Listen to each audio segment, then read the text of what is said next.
여러분 혹시 포춘 쿠키라고 그 쿠키 안에 이렇게 약간의 운세 같은 것이 들어있는 쿠키를 먹어본 적 있으실 겁니다. 그 안에 혹시 들어있는 내용을 한번 자세히 보신 적이 있으신가요? 저는 그 내용을 잘 봅니다. 여러분은 아마 그런 내용, 난 절대 그런 거 보지 않는다라는 표정으로 계신데, 그 내용을 보지만 저는 그 내용에 따라 제 마음이 조금도 변하지 않습니다. 왜냐하면 그 안에 있는 내용이 어떤 내용이든 저와는 상관없기 때문입니다. 저의 삶은, 우리의 삶은 그 쿠키에 들어있는 운세에 따라 결정되는 것이 아니라 하나님의 말씀, 영원하신 생명의 말씀이 우리의 삶을 움직이는 줄 믿습니다. 그러기에 우리는 하나님의 말씀 앞에 우리의 온 마음과 온 뜻과 정성을 다합니다. 왜냐하면 이 말씀이 바로 살아계신 하나님의 말씀이기 때문입니다. 이 말씀은 우리로 하여금 하나님께 순종하게 합니다. 그러므로 우리는 오늘도 이 말씀을 통해 하나님의 음성을 들어야 합니다. 그럼에도 불구하고 우리의 삶을 돌이켜보면 포춘 쿠키와 같은 오늘의 운세 같은 그런 말들, 사람들의 말들에 더 귀를 기울일 때가 많습니다. 그런 우리의 모습을 아무렇지 않게 대할 때가 많습니다. 바로 오늘의 본문의 사울 왕이 그렇습니다. 사울 왕은 오늘도 불순종합니다. 왜 그렇게 사울 왕은 순종하지 못할까요? 사울이 순종하지 못하는 모습, 바로 순종의 최대의 적들. 그래서 저는 오늘 설교 제목을 순종의 최대의 적들이라는 제목으로 하나님의 은혜를 나누고자 합니다. 순종의 최대 적, 첫 번째 순종의 최대 적은 변명입니다. 지난주 본문에서 사울은 하나님의 명령에 순종하지 않고 아말렉 진멸이라는 하나님의 명령을 이행하지 않고 자기 뜻대로, 자기 멋대로 이 아말렉의 그 소와 양들을 남겨두었습니다. 좋은 것들을 남겨두었습니다. 그러자 사무엘에게 심판의 메시지를 받자 어떻게 하냐면 아주 변명을 하는데 열정적으로 변명을 합니다. 그의 변명은 두 가지입니다. 첫 번째는 내가 아니라 당신의 백성들이 소와 양을 가져왔다. 결국 누구는 아니라는 거예요? 자기는 아니라는 거, 그 변명. 두 번째는 내가 그것을 가져온 이유는 하나님, 당신의 하나님께 제사를 드리기 위함이다. 이렇게 변명을 합니다. 그런데 이 변명에 대해서 성경은 뭐라고 말하냐면 먼저 첫 번째 변명에 대해서는 당신의 백성들이 소와 양을 가져온 것이 아니라 15장 9절에 보면 사울과 백성이라고 성경은 기록하고 있습니다. 누구요? 사울과 백성이 그 양과 소를 가져온 거지 백성들만 가져온 것은 아니라는 것입니다. 그리고 두 번째, 당신의 하나님께 제사를 드리기 위함이라고 말하지만 성경은 뭐라 하냐면 사무엘이 사울에게 당신이 탈취하기에만 급급하여 뭐 하기 위해서? 하나님께 예배하기 위해서, 제사하기 위해서가 아니라 내가 그것들을 탈취한다.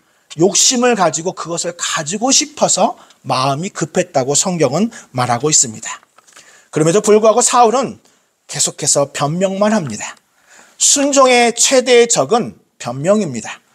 이런 변명은 자신을 합리화하고 순종하지 못하는 우리의 마음을 위로할 수는 있겠지만 결국 하나님께서는 우리 마음의 중심을 보십니다. 저는 군 복무를 미 8군에서 군 복무를 했습니다. 카투사라는 제도인데요. 이 카투사라는 제도를 통해서 미 8군 근무하는데 당시에 카투사를 들어가는 대부분의 이제 한국 시민들은 다 남자들은 의무가 있잖아요. 군 복무에 의무가 있기 때문에 대부분 미국에서 공부하는 유학생들, 대부분 중학교, 고등학교, 대학교를 나오는 아이들이 청년들이 대개 카투사를 지원합니다. 근데 저는 유학 경험이 하나도 없는데 그냥 토익 공부 열심히 해서 카투사에 들어가게 됐습니다. 그런데 문제는 뭐냐면 그 카투사들과 저는 너무 다른 거예요. 그 카투사들은 영어가 더 편한, 영어를 잘하는 카투사들인데 저는 그냥 토익 공부만 하는 카투사였던 거예요. 그러다 보니까 누가 얘기를 하면 어떤 이제 상사가 얘기를 하면 알아들을 수 있는 게 딱 한 거예요. You know what I'm saying? 요거 하나만 알아듣겠는 거예요. 막 얘기를 했는데 you know what I'm saying? 이것만 딱 알아듣는 거예요. 그런데도 yes sir 이렇게 막 대답을 하는 거죠. 못 알아들었는데. 근데 그러다 보니까 많은 좀 뭐라 그럴까 실수를 많이 범했습니다. 근데 제가 범한 실수도 있었지만 제가 실수하지 않은 거고 제가 잘못하지 않은 건데 영어라는 이 언어라는 문제 때문에 제가 피해를 볼 때가 많았습니다. 그때마다 몸짓 발짓 다 하면서 변명을 막 했는데 어느 날 저희 이제 선배가 저한테 오더니 이렇게 얘기하는 겁니다. 네가 설령 잘못한 것이 아니라 할지라도 어쨌든 언어적인 문제를 가지고 있는 네가 많은 변명을 해봤자 소용없다. 뭔가 잘못했을 때 네가 억울하더라도 no excuse, 변명하지 않겠습니다라고 대답하라. 그 말이 저에게 참 많은 교훈을 주었습니다.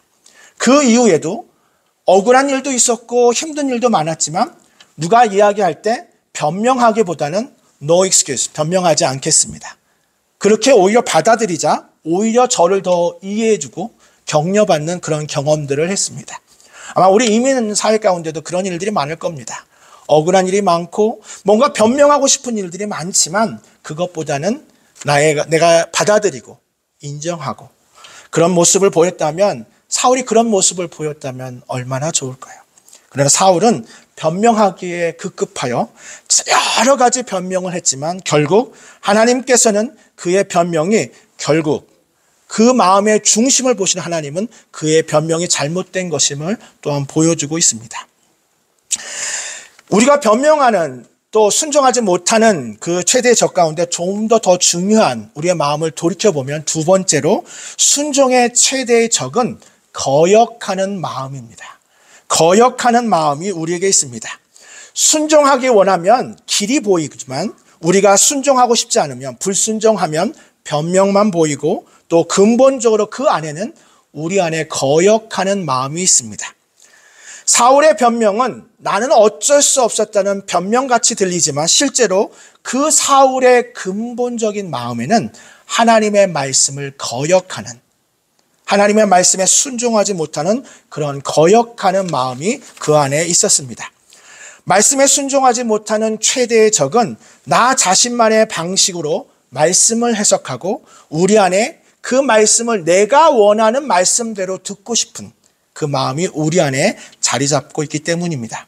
이런 불순종에 대해서 사무엘은 사울에게 당신의 그 불순종은 점치는 죄와 같고 그리고 완고한 것은 사신 우상에게 다른 우상에게 절하는 죄와 같다고 말합니다. 즉 사울이 불순종하는 것은 우상 숭배하는 마음, 즉 마음에 하나님 두기를 싫어하고 자신이 원하는 것을 받아들이는 하나님께서는 이스라엘 백성들이 가나안 땅에 들어갈 때 신명기 18장 말씀을 통해 아주 강력하게 너희가 그 땅에 들어갈 때 그 민족들의 가증한 행위를 본받지 말고 아들이나 딸을 불 가운데 지나게 하는 자나 점쟁이나 길흉을 말하는 자나 요술하는 자나 무당하는 자나 신접, 박수, 초혼하는 자 그 가운데 모든 것을 용납하지 말라고 분명하게 말씀하셨습니다. 왜냐하면 우리 안에 그런 우상들이 들어오면 우리는 하나님의 말씀에 거역하기 때문입니다.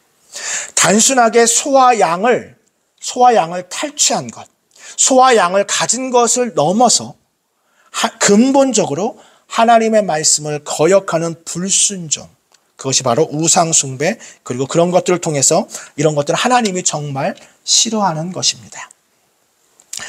사울의 그 한순간의 불순종이 엄청난 그 후손들에게 안타까운 결과를 초래할 것이라 사울은 예상하지 못했습니다.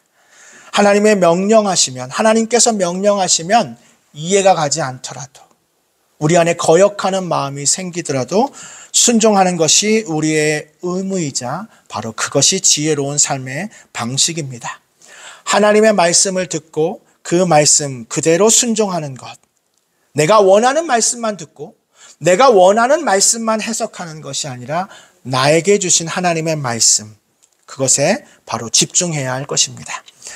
제 아들이 이제 15살이 넘었다고 벌써부터 운전면허를 자기가 퍼밋이라고 15이 넘으면 퍼밋이 있잖아요. 그래서 그거를 갖고 싶다고 벌써부터 이제 예약하고 있습니다.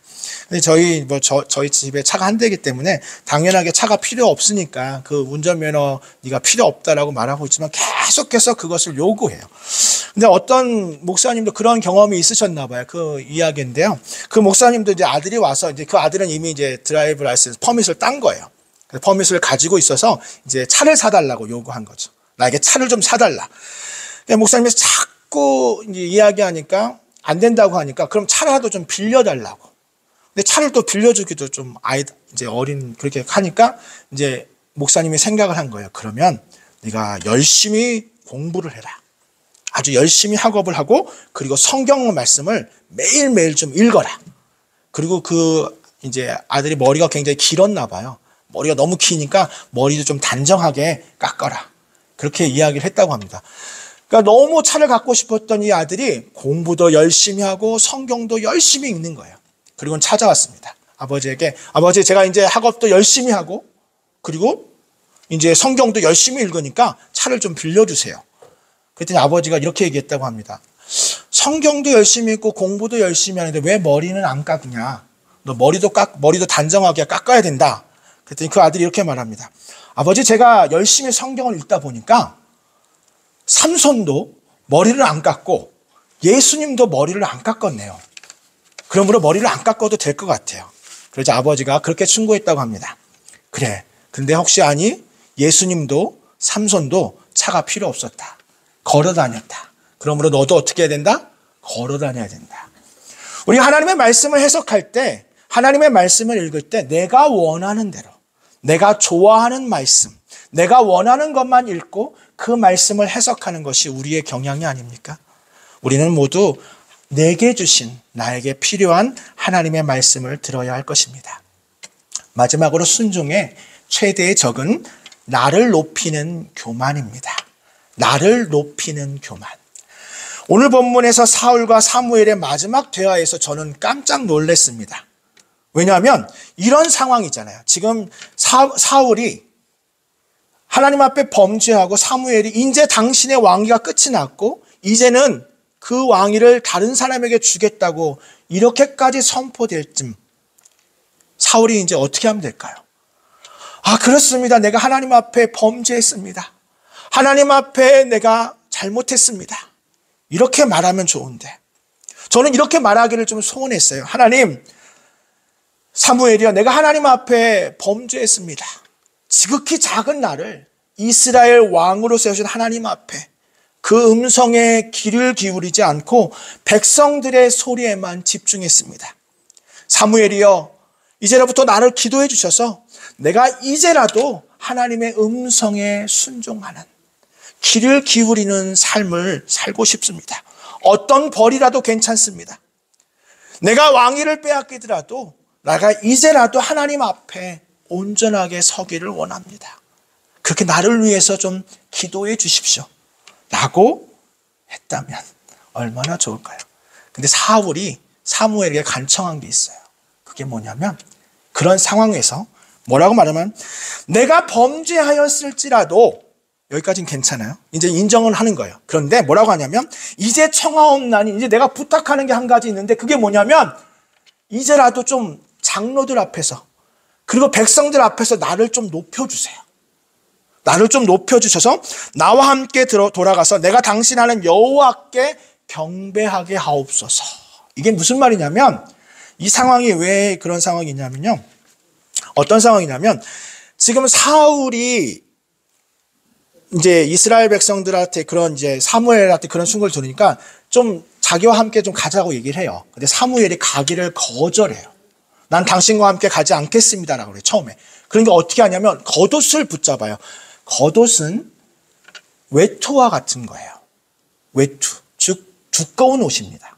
속옷이 아니라 겉옷이에요. 그런데 그 겉옷을 붙잡았는데 얼마나 세게 붙잡았는지 찢어져 버렸어요. 겉옷이 찢어져 버렸어요. 그러니까 지금 사무엘은 가려고 하고 사울은 가려고 하는 사울을 어떻게 해요? 붙잡으니까 그 붙잡는 힘이 얼마나 셌든지 겉옷이 찢어질 정도로 붙잡. 그러니까 어떻게 된 거예요? 사람들이 어떻게 했어요?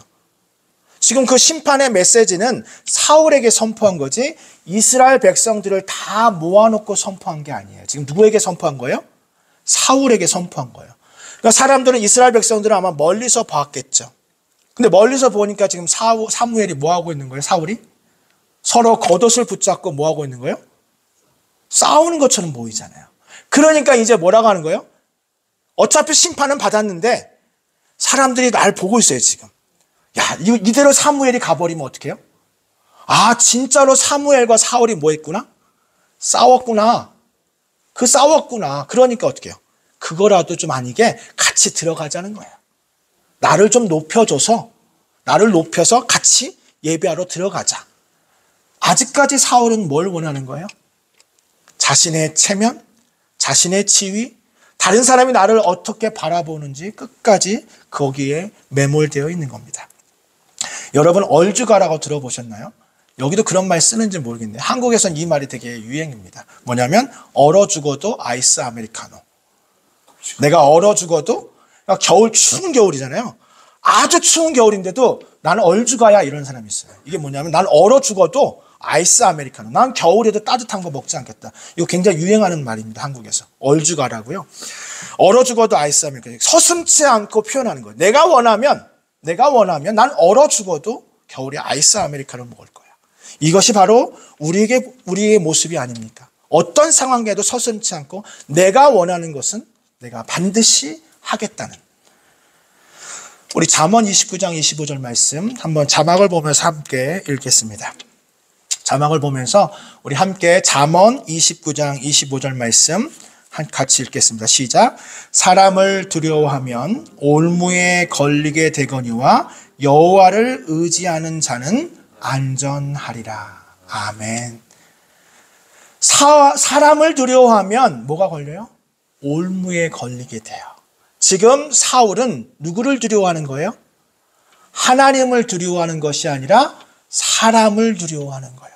사람을 두려워하니까 올무에 걸리게 되지만 여호와를 의지하는 자는 안전하게 될 줄 믿습니다. 그의 근본적인 요구는 하나님과의 관계 회복이 아니라 백성들 앞에 나를 왕 대접해달라는 거예요. 이 상황이 어떤 상황이 됐든 어쨌든 이 순간 나에게 왕 대접을 좀 해줘서 같이 가서 예배해달라고 사무엘에게 요청하고 있는 겁니다. 사울에게는 백성들이 나를 어떻게 생각하느냐가 하나님이 사울을 어떻게 생각하느냐보다 더 중요했다는 것입니다. 이 대목에서 우리는 왜 사울이 하나님 앞에 버림받게 되었는지 이해할 수 있게 됩니다. 그는 평생 주변 사람들의 시선을 의식하며 살았습니다. 하나님의 관계는 그다지 중요하지 않습니다. 이 순간 사울의 체면이 바로 우상이 돼서 그 체면이 하나님보다 더 중요하게 된 것입니다. 이런 부탁 가운데 자기를 높이는 이 교만 가운데 제가 한 가지 좀 조심스럽게 여러분에게 말씀드리고자 하는 것이 있습니다. 그것이 무엇이냐면 사울의 성격 가운데 제가 사울을 이제 사무엘서를 연구하면서 사울의 성격이 참 급하다는 걸 깨닫게 됐어요. 성격이 어떻다고요? 좀 급하다는 걸. 지금 사무엘이 가려고 하니까 겉옷을 붙잡았는데 얼마나 세게 붙잡았는지 어떻다고요? 겉옷이 찢어질 정도로 붙잡았잖아요. 그뿐만 아니라 사울의 성격이 급하다는 것을 우리는 지금 사무엘서를 읽으면서 알게 됩니다. 여러분 혹시 성격 급하신 편이신가요? 여러분 성격이 급하신 편이신가요? 여러분 성격이 만약에 나는 좀 굉장히 급한 편이다 라고 하시는 분은 좀 조심스럽게 들어주시기 바랍니다. 왜냐하면 저도 성격이 급합니다. 잘 모르셨죠? 제가 성격이 굉장히 급한 편입니다. 근데 성격이 급한 편이라고 하는 게 뭐 이것이 잘못됐다 잘됐다 이런 편이 아닌데 신앙생활에 있어서 성격이 급한 것이 어떤 여러분에게 영향을 미치는지 제가 사울을 통해서 잠깐 보여드리겠습니다. 그것이 뭐냐면 성격이 급한 사람은 어떤 일을 처리하는데 다른 사람보다 훨씬 빠릅니다. 한마디로 말하면 머리도 좋은 거예요. 여러분 머리가 좋고 뭔가를 빨리 할 수 있다는 것 자체도 중요한 겁니다. 그런데 그것이요, 여러분 앞에 심각하게 하나님 앞에 심한 범죄를 할 수 있는 또한 계기가 됩니다. 무슨 말씀이냐면 사울은 급하게 겸손합니다. 자신의 성격이 급하기 때문에 처음에 이스라엘 왕으로 부름받았을 때 얼마나 겸손했는지 급하게 겸손해요. 자신의 성격과 상관없이 뭐라 그래요? 나는 왕이 될 수 없습니다 하고 어떻게 해요? 숨어버려요. 하나님의 말씀, 사무엘이 하나님의 말씀을 전하면서 표징을 줬어요. 그것도 3가지나 표징을 줬어요. 그 3가지 표징도 받고 예언의 은사도 받았음에도 불구하고 성격이 급하니까 어떻게 해요? 나중에 제비뽑기 할 때 어떻게 하죠? 금방 숨어버려요. 그런데 성격이 그렇게 급한 사람은 쉽게 겸손해질 수도 있지만 쉽게 교만해질 수도 있습니다. 자신의 성격이 급하다고 생각하시는 분들은 오늘 이 주신 말씀을 통해서 내가 성격이 급한 것이 어떻게 보면 하나님의 나라를 이루는데, 하나님께 순종하는데 좋은 장점이 되기를 주님의 이름으로 축원합니다. 이것이 좋은 장점입니다. 여러분 성격 급하신 분들 정말 좋은 거예요. 머리도 좋고 쉽게 적응하고 쉽게 이해하고, 그런데 반대로 이야기하면 쉽게 죄를 지을 수도 있습니다. 하나님은 노하시는 거, 화를 내는 거, 분을 내는 거, 성내는 거 좋아하지 않으세요. 근데 성격이 급한 사람은 어떻게 해요? 난 뒤끝이 없어 라고 말하면서 쉽게 뭐예요? 분노하고 화를 내기. 사랑하는 성도 여러분, 우리 모두는 나를 높이는 교만에서 멀어질 때 자신의 마음, 성격을 좀 돌아보아야 할 줄 믿습니다. 저는 제 스스로 목회를 하면서 다짐한 게 있는데요. 그게 뭐냐면요, 10년이 되기까지 사람을 판단하지 않습니다. 여러 사람의 이야기를 듣지만 10년이 되기까지는 사람을 판단하지 않습니다. 왜냐하면 사역을 오래 하다 보면 금방 판단될 때가 있어요. 제가 말씀드렸던 것처럼 성격이 급하니까 금방 판단이 돼요. 아, 저 사람은 이런 사람이야. 이 사람은 이런 사람이야. 그런데 제가 깨달은 게 있어요. 그것이 뭐냐면 사람을 쉽게 판단하는 거 옳지 않다는 것입니다. 가장 중요한 것은 오랜 시간이 지나도록 한결같은 마음. 그래서 저는 그것을 10년으로 봐요. 10년쯤 돼서 신실한 사람, 10년쯤 돼서 진실한 사람, 그런 사람이 진실한 사람인 줄 믿습니다. 사도 바울이 그 디모데에게 권면할 때요, 디모데 전서에도 나오는데요, 감독의 직분자를 세울 때요, 사도 바울이 감독의 직분을 세울 때 권면한 것이 있는데 뭐냐면 새로 입교한 자도 말지니. 새로 입교했다는 건 뭐냐면 교회에 지금 교회 구성원이 된 사람은 감독으로 세우지 말라는 거예요. 왜냐하면 그 당시에 예수님을 만나고 예수님을 믿고 교회에 오게 된 사람이 너무 열심히 어떻게 해요? 좋은 거예요. 난 막 무슨 일을 시켜도 하겠다고. 열심히 하다 보니까 이제 감독의 직분, 이 사람이 이제 감독의 직분을 세워도 되겠구나 라고 하는데 성경은 뭐라면 하지 말라. 왜냐하면 새로 입교한 자가 누구보다 열심을 가지고 교회 일을 하지만 그것이 그 새로 입교한 자가 그 열심이 얼마나 오래 갈는지를 먼저 찾아봐야 되고 살펴봐야 되고, 그리고 새로 입교한 자는 감독이 될 경우 쉽게 교만해질 수 있습니다. 그 쉽게 교만해질 수 있기 때문에 그 새로 입교한 자는 하지 말라는 것, 그것이 바로 오랜 기간 동안 시간 동안 우리의 급한 성격, 내가 성격이 급하다고 하더라도 그것을 참을 줄 아는 그런 마음이 있어야 할 줄 믿습니다. 한 목사님이 쓰신 책에서 본 내용인데요, 아주 단순한 내용인데 제 마음속에 오랫동안 남은 이야기가 하나 있습니다. 짐을 가득 실은 큰 화물 트럭이 길을 가다가 육교라고 있잖아요. 육교 밑을 지나다가 트럭 윗부분이 그 육교에 걸린 거예요. 근데 걸렸는데 꽉 낀 거예요. 그러니까 앞으로 나가지도 못하고 뒤로 빼지도 못하는 거예요. 그러니까 막 전문가들이, 소방차도 오고 전문가들이 다 와서 그 트럭을 그 육교에서 빼내야 되는데 빼내지를 못하고 있는 거예요.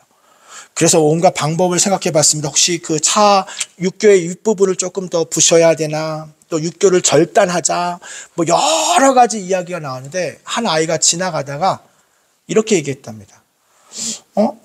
타이어 바람 빼면 될 텐데. 타이어 바람 빼면 될 텐데. 이게 이야기는. 타이어 바람을 빼니까 어떻게 해요? 차가 어떻게 해요? 쑥 낮아지겠죠. 그러니까 육교에 꽉 꼈던 그 트럭이 어떻게 돼요? 그 사이에 공간이 생겨나는 거예요.